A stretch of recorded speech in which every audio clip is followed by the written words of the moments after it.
औज़ुबिल्लाहिमिनश्शैतानिर्रजीम बिस्मिल्लाहिर्रहमानिर्रहीम। प्यारे बच्चों, अस्सलामु अलैकुम। उम्मीद है कि आप सब खैरियत से होंगे। अल्लाह पाक मुझे और आप सबको सेहत व तंदुरुस्ती अता फ़रमाए, आमीन। और हमें अपने हिफ्ज़ व ईमान में रखे और ढेरों खुशियाँ अता फ़रमाए, आमीन। तो क्लास आज हम जो है उर्दू की वर्कशीट हल करेंगे जिसका अनवान है मुतशाबा अल्फ़ाज़। तो सब बच्चों ने वर्कशीट हल करने से पहले सबसे ऊपर कलसूम ग्रामर स्कूल यानी स्कूल नेम लिखना है। उसके बाद सब बच्चे नाम यहाँ पर अपना अपना नाम लिखेंगे। उर्दू वर्कशीट जमायत, सब बच्चे यहाँ पर अपनी अपनी जमायत यानी क्लास नेम लिखेंगे। उसके बाद तारीख, सब बच्चों ने यहाँ पर आज की तारीख लिखनी है। दिन, यहाँ पर सब बच्चे यहाँ पर दिन लिखेंगे कि आज कौन सा दिन है। उसके बाद अनवान, जो हमारी वर्कशीट का अनवान है वो है मुतशाबा अल्फ़ाज़, जिसके बारे में हम पढ़ेंगे। तो सबसे पहले हमें इल्म होना चाहिए कि मुतशाबा किसे कहते हैं, मुतशाबा अल्फ़ाज़ से क्या मुराद है। तारुफ़, ऐसे अल्फ़ाज़ जिनकी ज़ाहरी शक्ल व सूरत में कोई मुशाबहत हो मगर इराब, इमला और मायने मुख्तलिफ हों, मुतशाबा अल्फ़ाज़ कहलाते हैं। यानी मुतशाबा अल्फ़ाज़ किन्हें कहते हैं, ऐसे अल्फ़ाज़ जिनकी ज़ाहरी शक्ल व सूरत में कोई मुशाबहत हो मगर इराब, इमला और मायने मुख्तलिफ हों, मुतशाबा अल्फ़ाज़ कहलाते हैं। मुतशाबा अल्फ़ाज़ की दो सूरतें हैं।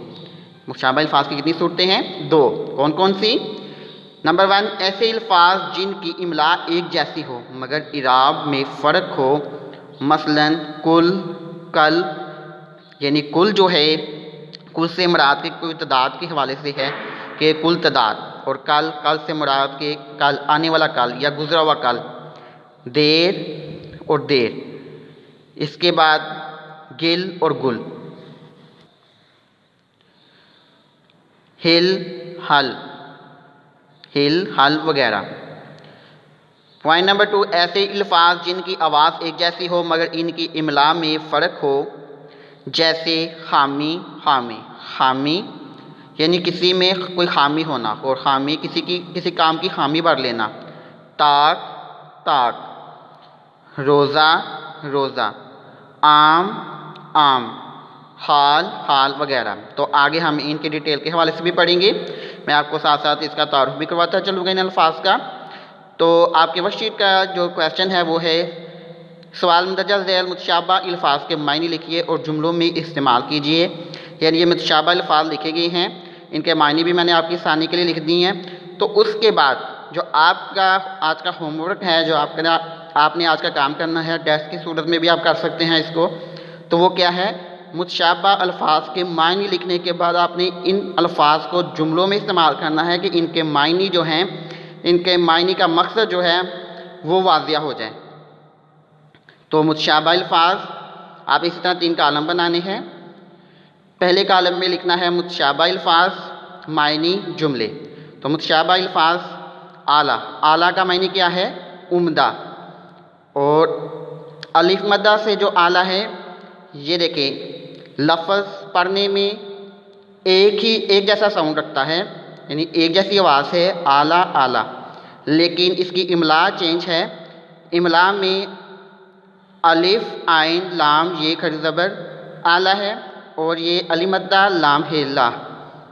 तो आला का जो पहला लफ्ज़ है उसका मायने है उम्दा, बहुत उम्दा, आला, औज़ार। तो इसी तरह बेबाक और बेबाक, यानी बे बड़ी बे, बेलिफ बा, काफ, डंडे वाली। तो इसका मायने क्या है? नडर, यानी बेखौफ। और बेबाक यानी इसमें इमला का फ़र्क है इसमें भी। तो काफ इधर डंडे वाली है और इधर दो नुक्ते वाली है। तो जो दो नुक्ते वाली काफ है बेबाक, उसका मायने है हिसाब चुकाना। इसी तरह नेक्स्ट पेज पे आएँ तो यहाँ पर मुतशाबा अल्फ़ाज़ है आम, अलिफ मद्दा मीम आम, तो ये क्या है? फल। और आइन अलिफ आम मीम आम, ये क्या है? सादा। ठीक है। उसके बाद शक, ये शीन काफ शक है और ये शीन दो नुक्ते वाली काफ से शक है। ये काफ डंडे वाली है यानी किताब वाली, और ये शीन काफ दो नुक्ते वाली। तो जो शीन काफ वाली है इसका मायने है शोबा, यानी शक व शोबा। और जो शीन काफ शक है इसका मायने क्या है? फट जाना, ये शोभा है, क्या है? शक व शोभा क्या है? शोभा यानी शक करना किसी के ऊपर, और ये शक क्या है? फट जाना, यानी किसी चीज़ का शक हो जाना, फट जाना दो हिस्सों में। तो इसी तरह सब बच्चों ने इन मुतशाबह अल्फाज के मायने और मुतशाबह अल्फाज की डेफिनेशन जो है वो आपने याद भी करनी है, और इसको ज़हन-नशीं रखते हुए आपने जो है मुतशाबह अल्फाज के मायने लिखने भी हैं और याद भी करने हैं, और आगे इनके जुमले लिखने की प्रैक्टिस यानी मश्क भी आपने करनी है। तो उम्मीद है कि सब बच्चे अपना काम जो है वो पूरी ईमानदारी से करेंगे, और करने के बाद आप मुझे चेक भी करवाएंगे और इसको लर्न भी करेंगे, यानी आप इसको ज़ुबानी याद भी करेंगे। शुक्रिया, जज़ाकल्लाह।